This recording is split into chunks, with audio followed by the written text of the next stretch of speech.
Olá, meus amigos e minhas amigas. Hoje a gente inicia falando de ataques ucranianos no sul da Rússia. Esse ataque, que foi feito com drones, teve como alvo uma empresa industrial na cidade de Sirhan, no sul do país. A informação veio do próprio governador da região de Samara, Vyacheslav Fedorishev, que publicou no Telegram que as defesas aéreas russas conseguiram destruir os drones e, felizmente, ninguém ficou ferido.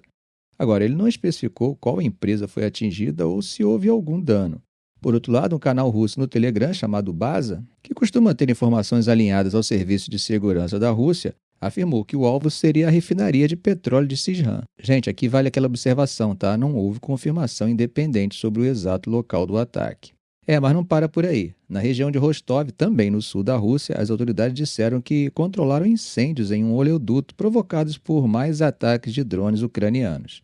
O governador interino, Yuri Zlyuzar, afirmou que ninguém se feriu e que as defesas aéreas russas teriam interceptado outros drones perto de Novochakhtinsk, onde uma refinaria já havia sido atacada antes. E segundo relatos ucranianos, essa refinaria estava em chamas novamente.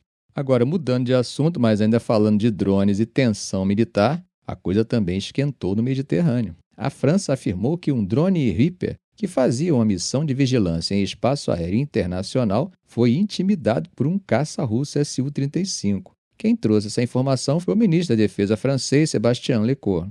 Segundo ele, o caça russo fez 3 passagens bem próximas do drone, criando um risco real de perda de controle, o que ele classificou como uma ação intencional, não profissional e agressiva. Lecornu deixou claro que, apesar da provocação, a França vai continuar defendendo a liberdade de navegação em espaços aéreos e marítimos internacionais. Bom, gente, para mim não parece surpresa, mas a decisão de Trump de suspender a ajuda militar à Ucrânia pegou muita gente de surpresa. Sinceramente, não sei vocês, mas, na minha opinião, isso já vinha sendo sutilmente sinalizado há algum tempo. Já não pode ser surpresa para ninguém que Trump deu uma virada bem drástica na política dos Estados Unidos em relação à Ucrânia e à Rússia. Um verdadeiro cavalo de pau.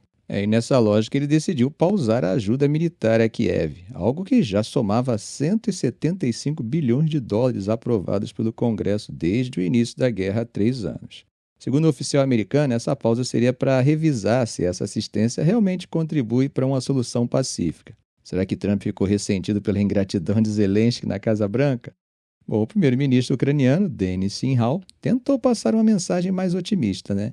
Ele disse que a Ucrânia ainda tem condições de manter suas linhas de frente mesmo sem ajuda direta dos Estados Unidos. Ele agradeceu aos americanos e disse que Kiev quer uma cooperação mutuamente benéfica. Na fala dele, a Ucrânia só tem um plano: vencer e sobreviver. Ele ainda acrescentou dizendo que se a Ucrânia não vencer, o plano B será escrito por outra pessoa. Zelensky, até a hora em que gravei esse vídeo, não havia feito nenhum comentário direto sobre essa suspensão da ajuda dos Estados Unidos. O único pronunciamento público dele foi sobre uma conversa com Friedrich Merz, que deve assumir como chanceler da Alemanha em breve. Na conversa, Zelensky fez questão de lembrar que Berlim é líder no envio de sistemas de defesa aéreo para a Ucrânia e tem um papel importante na estabilidade financeira do país. Será que ele está tentando mandar um recado para os aliados europeus para compensar a ausência dos Estados Unidos? Bom, e do lado russo? O Kremlin, como era de se esperar, aplaudiu a decisão de Trump e disse que suspender a ajuda militar seria o melhor passo em direção à paz. Mas Moscou ainda está esperando uma confirmação oficial dessa mudança na política americana. Agora, a suspensão de ajuda dos Estados Unidos coloca uma pressão enorme sobre os aliados, né? A França, por exemplo, criticou bastante a decisão e disse que isso só fortalece a mão da Rússia. Já o Reino Unido adotou um tom mais cuidadoso, mais diplomático, né?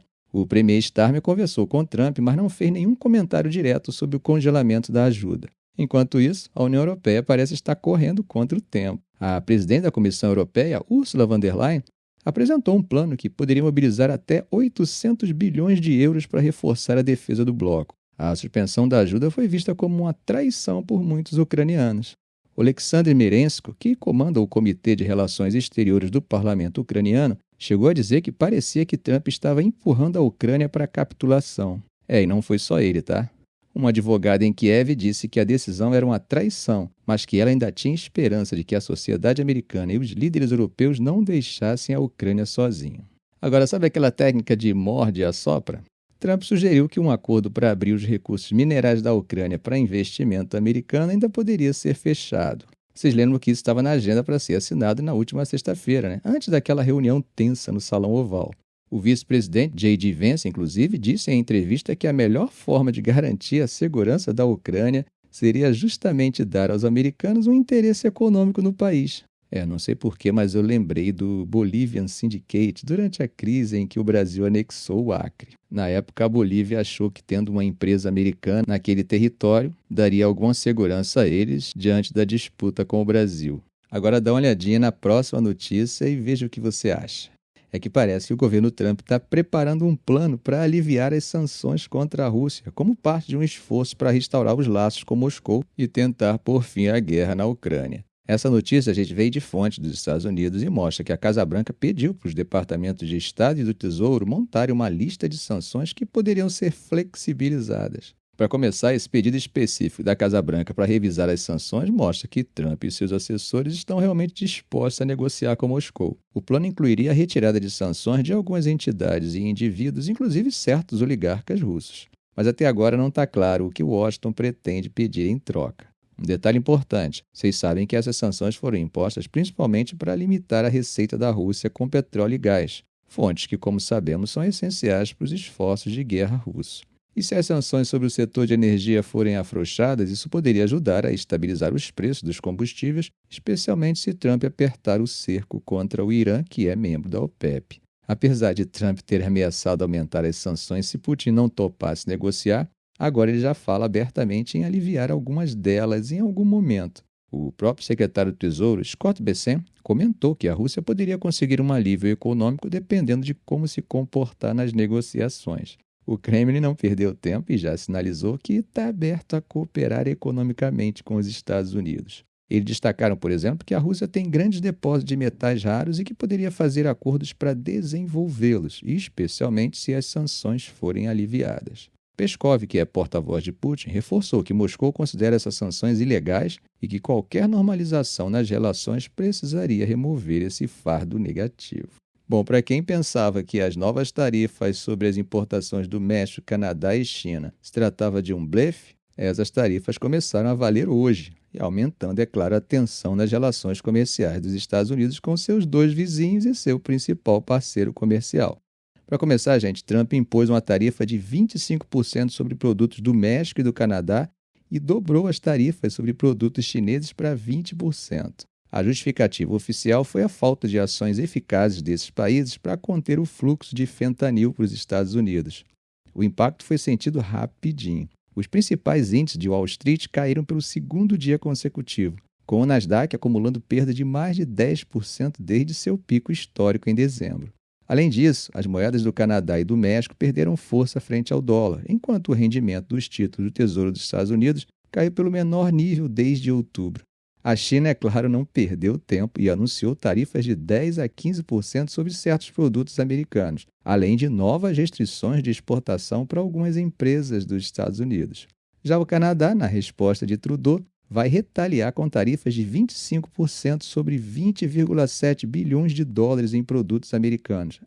E ainda ameaçou ampliar as tarifas para mais 125 bilhões se Trump não recuar em até 21 dias. Esses produtos incluem desde suco de laranja e manteiga de amendoim até veículos, aço e aeronaves. No México, a presidente Claudia Sheinbaum condenou as tarifas e disse que não havia nenhuma razão justificativa ou lógica para essa decisão, uma vez que o país teria tomado medidas fortes contra o tráfico de fentanil. Ela prometeu uma resposta dura e disse que vai anunciar as medidas de retaliação num evento em Zócalo, na cidade do México, no próximo domingo. Bom, gente, essas tarifas podem causar realmente um aumento de preços para os consumidores americanos, o que acabaria contrariando uma promessa de campanha de Trump de reduzir o custo de vida.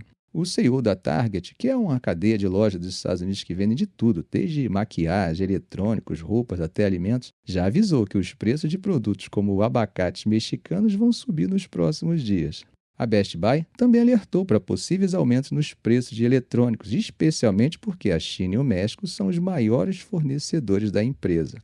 As tarifas sobre produtos chineses, gente, incluem smartphones, laptops, consoles de videogame, smartwatch e dispositivos Bluetooth, categorias que tinham ficado de fora das rodadas anteriores de tarifas. Isso pode significar preços mais altos para quem está pensando em trocar de celular ou console.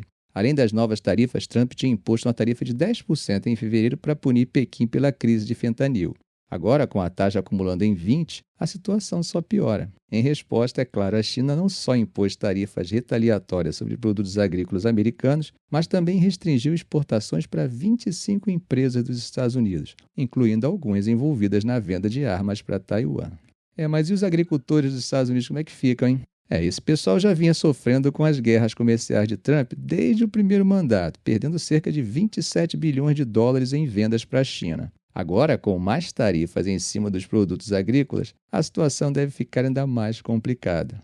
Não sei se vocês viram, tá? Mas Trump mandou um recado para eles dizendo que era para eles se prepararem para vender para os próprios americanos. E ainda concluiu dizendo: divirtam-se. Essas tarifas podem ter um efeito devastador na economia do país e dos parceiros comerciais. A Câmara de Comércio do Canadá chegou a dizer que essa decisão imprudente de Trump está empurrando o Canadá e Estados Unidos para recessões e perdas de emprego. E os dados já começaram a mostrar isso. Segundo o Federal Reserve Bank de Atlanta, o PIB dos Estados Unidos pode encolher 2,8% no primeiro trimestre. Uma virada bem drástica em relação à previsão anterior, que era de crescimento de 2,3%. Já a Comissão Europeia se disse profundamente preocupada com a decisão de Trump, que já prometeu retaliar com tarifas sobre produtos europeus a partir de 2 de abril. Ou seja, gente, a guerra comercial não vai ficar só na América do Norte e na China. Ela está se espalhando para o cenário global. Será que essa estratégia agressiva de tarifas vai realmente forçar México, Canadá e China a cederem nas negociações? Ou a tendência é só piorar a economia americana e global? E como a Europa vai lidar com essa pressão? Deixa aí a opinião de vocês. Gente, dando um pulinho agora no continente africano, vamos falar sobre uma situação preocupante que está rolando no leste do Congo. Parece que os rebeldes do M23, que têm o apoio de Ruanda, lançaram uma ofensiva pesada e, segundo a ONU, sequestraram pelo menos 130 pacientes, entre feridos e doentes, de 2 hospitais na cidade de Goma. Para começar, esses sequestros aconteceram durante a noite do dia 28 de fevereiro. Os hospitais atacados foram o CBCA, no Dosso, e o Rio África, de onde os rebeldes levaram 116 e 15 pacientes, respectivamente. Segundo a porta-voz do Escritório de Direitos Humanos das Nações Unidas, Ravina Shamdasani, esses pacientes foram levados para locais não revelados e estão incomunicáveis. A justificativa dos rebeldes seria a suspeita de que alguns desses pacientes seriam soldados do governo congolês ou integrantes de uma milícia pró-governo chamada Wazalendo. Shamdasani condenou esses atos, dizendo que é profundamente angustiante ver pacientes sendo arrancados de suas camas em operações coordenadas. Ela pediu a libertação imediata dos sequestrados, mas, até agora, os porta-vozes do M23, Wirine Goma e Lawrence Kaiula Kingston, não deram nenhuma resposta. Para quem não está muito por dentro, o M23 é um grupo rebelde liderado por Tutsis que tem uma longa história de conflitos na região. Essa nova ofensiva começou lá no final de dezembro e já resultou numa escalada gravíssima do conflito, com os rebeldes avançando sobre grandes áreas do leste do Congo. Eles tomaram controle de territórios ricos em minerais, incluindo Goma e Bukavu, 2 das maiores cidades da região.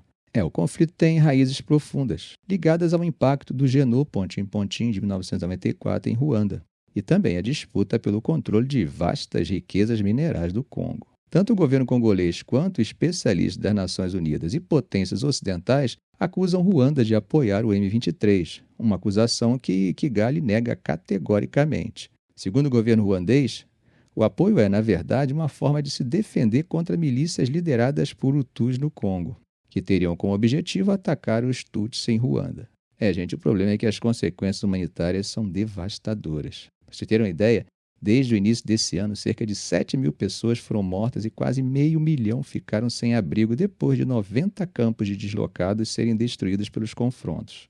As tentativas da comunidade internacional para conter a violência, incluindo sanções, investigação do Tribunal Penal Internacional e negociações de paz lideradas por países africanos, não conseguiram parar o avanço dos rebeldes.